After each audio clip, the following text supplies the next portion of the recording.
ज़ारा और चमकता हुआ दरवाज़ा। एक बहुत ही साधारण सा घर था, न बहुत बड़ा न बहुत छोटा, लेकिन उस घर में एक चीज़ थी जो साधारण नहीं थी। उस घर में रहती थी एक छोटी सी बच्ची ज़ारा। ज़ारा की उम्र 5 साल थी। उसे जादू पर पूरा भरोसा नहीं था, लेकिन उसे यह भरोसा जरूर था कि दुनिया हमेशा वैसी नहीं होती जैसी दिखती है। ज़ारा को सबसे ज्यादा अच्छा लगता था शाम का समय, जब दिन जा रहा होता था और रात अभी आई नहीं होती थी। जब चीजें थोड़ी धुंधली हो जाती थीं और कल्पना को जगह मिल जाती थी।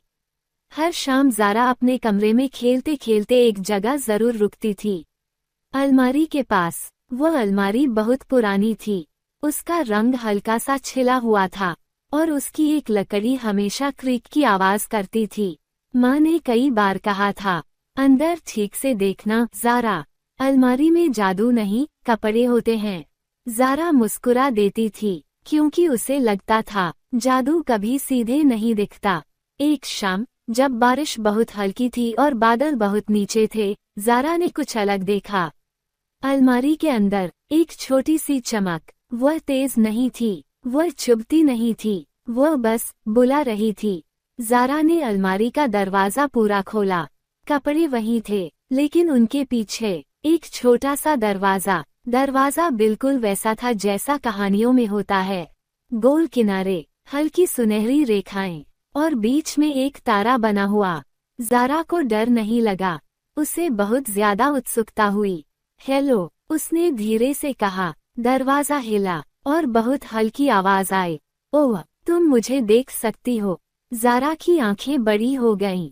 हाँ, उसने कहा। तुम कौन हो? दरवाजे ने खुद को थोड़ा खोला, बस उतना कि अंदर से रोशनी बाहर आ जाए। मैं बीच का दरवाज़ा हूँ, उसने कहा। मैं 2 जगहों के बीच रहता हूँ। कौन सी जगहों के बीच? ज़ारा ने पूछा। सच और जादू, दरवाज़ा बोला। दिन और रात, और बच्चों और उनके सपनों के बीच। ज़ारा को ये बात बहुत पसंद आई। तुम अब तक छुपे क्यों थे?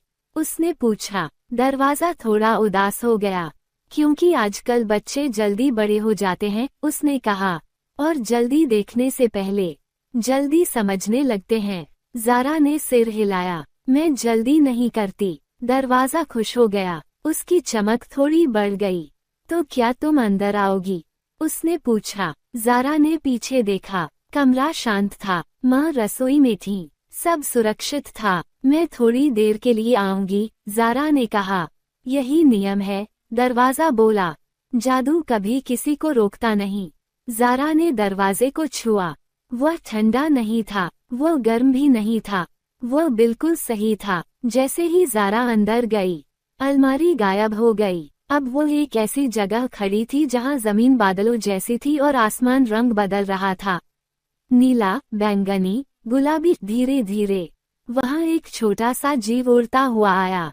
उसके पंख कागज जैसे थे और आंखें जिज्ञासा जैसी। नमस्ते, उसने कहा। मैं फ्लिक हूँ। मैं ज़ारा हूँ, ज़ारा ने कहा। फ्लिक ने ताली बजाई। अरे वाह, तो तुम वही हो जिसने दरवाज़ा देखा? कौन सा दरवाज़ा? ज़ारा ने पूछा। फ्लिक ने पीछे इशारा किया। वहाँ अब कोई दरवाज़ा नहीं था, बस चमकती हवा थी। ओह, फ्लिक बोला, लगता है जादू ने तुम्हें चुन लिया है। ज़ारा ने गहरी सांस ली, क्योंकि उसे एहसास हो गया था, ये जगह खेलने की नहीं, लेकिन डरने की भी नहीं है। और तभी आसमान में एक घंटी बजी। 10-1। फ्लिक की आंखें बड़ी हो गईं। ओह नहीं, उसने कहा। जादू डगमगा रहा है। क्यों? ज़ारा ने पूछा। फ्लिक ने बहुत गंभीर आवाज में कहा, क्योंकि किसी ने कल्पना पर ताला लगा दिया है। ज़ारा ने मुट्ठी बांधी। तो हमें खोलना होगा, उसने कहा। फ्लिक मुस्कुरा दिया। मुझे पता था, उसने कहा, कि तुम यही कहोगी। और दूर कहीं चमकती दुनिया थोड़ा कांप गई। घंटी की आवाज अभी भी हवा में तैर रही थी। Tin tin. ज़ारा ने चारों तरफ देखा। ये जगह अब पहले जैसी नहीं लग रही थी। रंग अब भी थे, लेकिन वे थोड़े रुके हुए थे, जैसे किसी ने उन्हें हिलने से मना कर दिया हो। बादल सी जमीन अब उतनी नर्म नहीं थी और आसमान का रंग बदलना धीमा पड़ गया था। जादू डगमगाता कैसा दिखता है? ज़ारा ने पूछा। फ्लिक ने अपने कागज जैसे पंखों को समेट लिया। ऐसा, उसने कहा, जब कल्पना सांस लेना भूल जाती है। वे आगे बढ़े। रास्ता पहले से कम चमक रहा था, लेकिन फिर भी डरावना नहीं था। रास्ते के किनारे छोटे छोटे घर थे, अजीब, टेढ़े मेढ़े, रंगीन। लेकिन उनकी खिड़कियां बंद थीं। ये घर खाली हैं?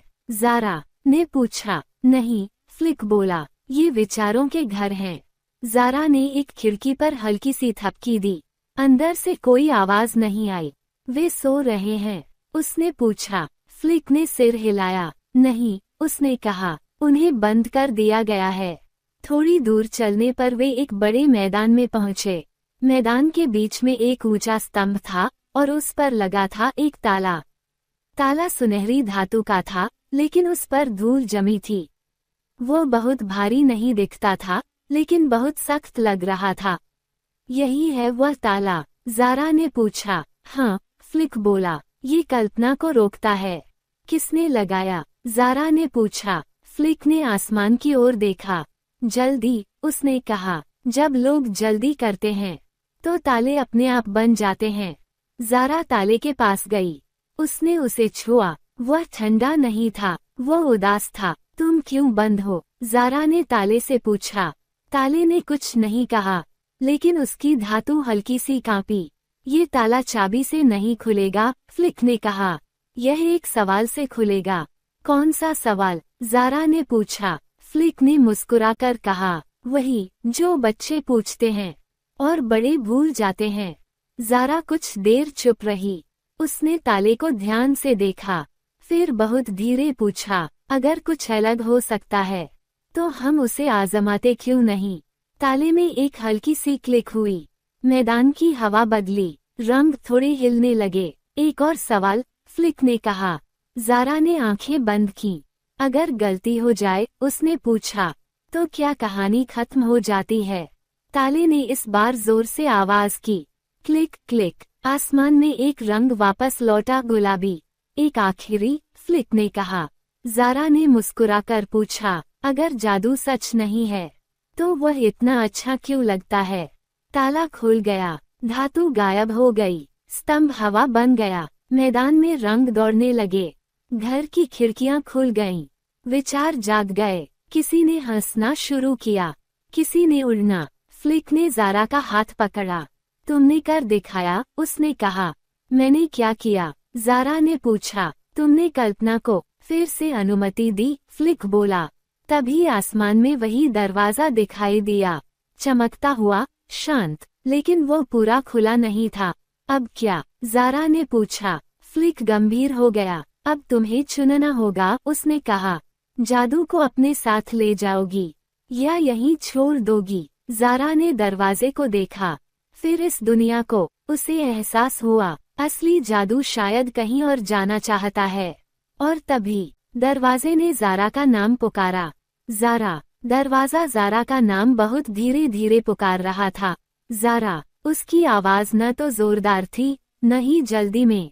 वो बिल्कुल वैसी थी जैसे कोई कहानी आखिरी पंक्ति से पहले सांस लेती है। ज़ारा दरवाजे के सामने खड़ी थी। एक तरफ चमकती कल्पना की दुनिया थी, रंग, उड़ते विचार, हंसते घर। दूसरी तरफ उसका कमरा, उसकी माँ और उसकी रोज की शामें। फ्लिक चुपचाप उसके पास खड़ा था। इस बार उसने कुछ नहीं कहा। अगर मैं चली गई, ज़ारा ने पूछा, तो ये दुनिया फिर से बंद हो जाएगी? आसमान ने हल्का सा रंग बदला। फ्लिक ने सिर हिलाया। नहीं, उसने कहा, अब ताला टूट चुका है, लेकिन दुनिया को किसी की जरूरत होगी याद रखने के लिए। ज़ारा ने गहरी सांस ली। और अगर मैं रुक गई? फ्लिक मुस्कुरा दिया, तो जादू तुम्हारे बिना भी चलेगा, उसने कहा। लेकिन तुम शायद भूल जाओगी कि वह कैसा लगता है। ज़ारा ने दरवाजे को छुआ। वह अब पहले से हल्का था, जैसे वह बोझ नहीं, न्योता हो। क्या जादू हमेशा यहीं रहता है?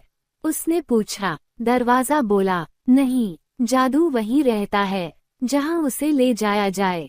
ज़ारा की आंखें चमक उठीं। उसने समझ लिया। वह पीछे मुड़ी, कल्पना की दुनिया को ध्यान से देखा। हर रंग, हर हंसी, हर उड़ता विचार। मैं तुम्हें छोड़ नहीं रही, उसने कहा। मैं तुम्हें साथ ले जा रही हूँ। जैसे ही उसने ये, दरवाजे ने ज़ारा का नाम पुकारा। ज़ारा। दरवाज़ा ज़ारा का नाम बहुत धीरे धीरे पुकार रहा था। ज़ारा। उसकी आवाज़ न तो जोरदार थी, न ही जल्दी में। वो बिल्कुल वैसी थी, जैसे कोई कहानी आखिरी पंक्ति से पहले सांस लेती है। ज़ारा दरवाजे के सामने खड़ी थी। एक तरफ चमकती कल्पना की दुनिया थी, रंग, उड़ते विचार, हंसते घर। दूसरी तरफ उसका कमरा, उसकी माँ और उसकी रोज की शामें। फ्लिक चुपचाप उसके पास खड़ा था। इस बार उसने कुछ नहीं कहा। अगर मैं चली गई, ज़ारा ने पूछा, तो ये दुनिया फिर से बंद हो जाएगी। आसमान ने हल्का सा रंग बदला। फ्लिक ने सिर हिलाया। नहीं, उसने कहा, अब ताला टूट चुका है। लेकिन दुनिया को किसी की जरूरत होगी, याद रखने के लिए। ज़ारा ने गहरी सांस ली। और अगर मैं रुक गई? फ्लिक मुस्कुरा दिया, तो जादू तुम्हारे बिना भी चलेगा, उसने कहा। लेकिन तुम शायद भूल जाओगी कि वह कैसा लगता है। ज़ारा ने दरवाजे को छुआ। वह अब पहले से हल्का था, जैसे वह बोझ नहीं, न्योता हो। क्या जादू हमेशा यहीं रहता है? उसने पूछा। दरवाजा बोला, नहीं, जादू वहीं रहता है जहां उसे ले जाया जाए। ज़ारा की आंखें चमक उठीं। उसने समझ लिया। वह पीछे मुड़ी, कल्पना की दुनिया को ध्यान से देखा। हर रंग, हर हंसी, हर उड़ता विचार। मैं तुम्हें छोड़ नहीं रही, उसने कहा। मैं तुम्हें साथ ले जा रही हूँ। जैसे ही उसने